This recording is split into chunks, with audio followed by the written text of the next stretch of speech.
10ನೇ ತರಗತಿ ಸಮಾಜ ವಿಜ್ಞಾನ ವಿಷಯದ ಪಾಸಿಂಗ್ ಪ್ಯಾಕೇಜ್ ಪ್ರಶ್ನೋತ್ತರಗಳು. ಪ್ರಶ್ನೆಗಳಿಗೆ ಉತ್ತರಗಳು ಪಾಯಿಂಟ್ ವೈಸ್ ಇದ್ದಾವೆ. ಪ್ರಶ್ನೆ: ಅರಣ್ಯ ಸಂರಕ್ಷಣಾ ವಿಧಾನಗಳು ಯಾವುವು?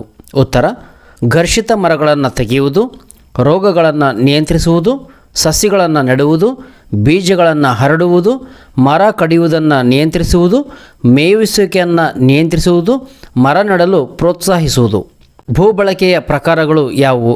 ಉತ್ತರ: ನಿವ್ವಳ ಸಾಗುವಳಿ ಭೂಮಿ, ಅರಣ್ಯ ಭೂಮಿ, ವ್ಯವಸಾಯೇತರ ಭೂಬಳಕೆ, ಬೀಳು ಭೂಮಿ, ಹುಲ್ಲುಗಾವಲು, ವ್ಯವಸಾಯ ಯೋಗ್ಯ ಭೂಮಿ. ವಿವಿಧೋದ್ದೇಶ ನದಿ ಕಣಿವೆ ಯೋಜನೆಗಳ ಉದ್ದೇಶಗಳು ಯಾವುವು? ಉತ್ತರ: ಪ್ರವಾಹ ನಿಯಂತ್ರಣ, ನೀರಾವರಿ ಸೌಲಭ್ಯ, ಜಲವಿದ್ಯುತ್ ಶಕ್ತಿ ಉತ್ಪಾದನೆ, ಮೀನುಗಾರಿಕೆ, ಗೃಹ ಬಳಕೆ, ಮನರಂಜನೆ. ಬೆಳೆಗಳ ಮಾದರಿಯ ಮೇಲೆ ಪ್ರಭಾವ ಬೀರುವ ಅಂಶಗಳು ಯಾವುವು?